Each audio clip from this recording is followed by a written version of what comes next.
I sit on a council of 13 people that take orders only from the Rothschild Tribunal in London, which they claim they take their orders directly from Lucifer. I was the manager of Zodiac Productions, which Zodiac Productions, its name's been changed since then. I'm not even sure what they call it now, but it's the largest music conglomerate in the world.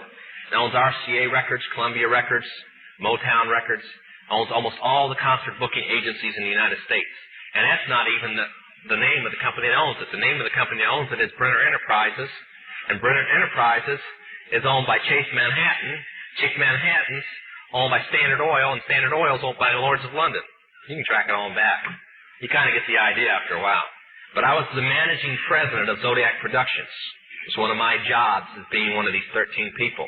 Thus, I got to know many of the people who produce music and sing the music and play the music that you play.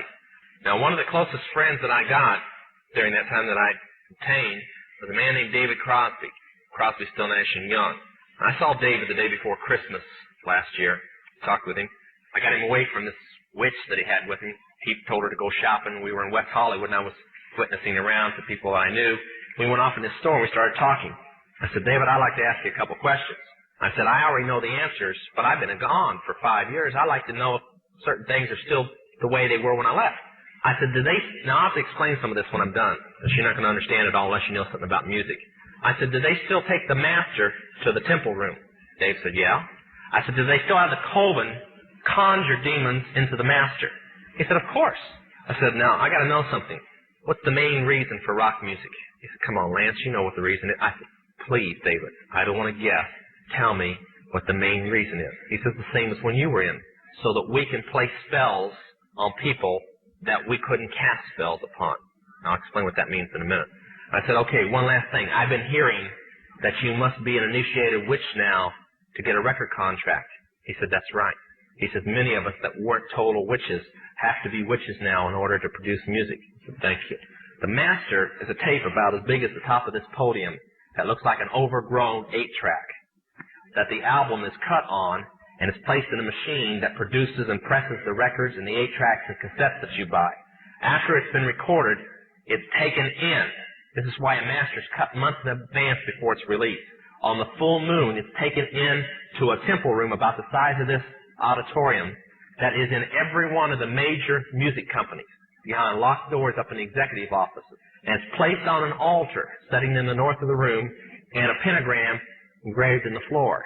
And 13 hand-chosen witches and wizards and a coven come in and conjure a principality or a power up, usually Regia or something like that, and order him to tell the demons under him to follow every record and every tape coming off of that master.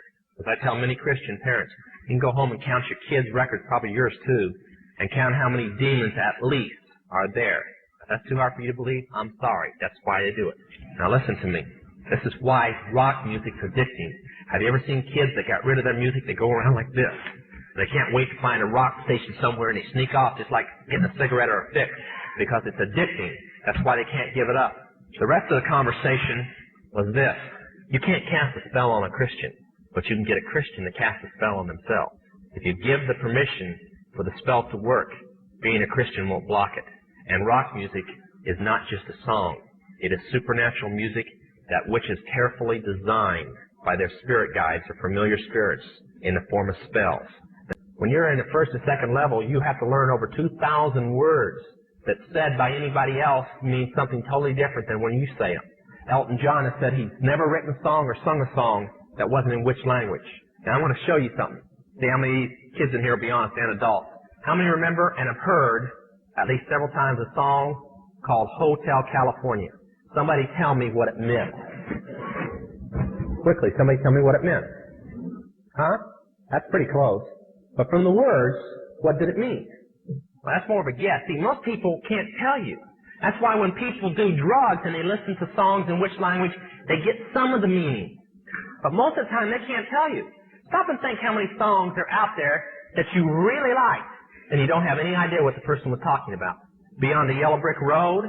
How about The Destroyer by Kiss? Can anybody tell me what it's about? Kiss said in it, kids, kill your parents.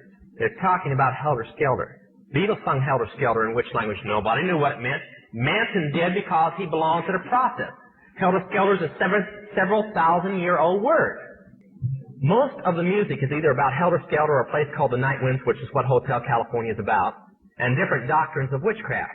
You listen to them, your parents let you listen to them, and they have no idea. Kiss openly bragged how they were gaining control of people through their music because the people played their music. They told how they didn't form their own group. Their church, because they were ordained ministers of the Satanist church, placed them together. And that's how most of the music is done. David Crosby, when him and Crosby, Still, Nash & Young produced the record Two-Way Street, they ordered the principality of Medici to order demons of rebellion to go into the record, and everybody that heard it would be rebellious against law and order and government. And it was one of the reasons for the great upheaval in the 60s was that one album, and they take open credit for it.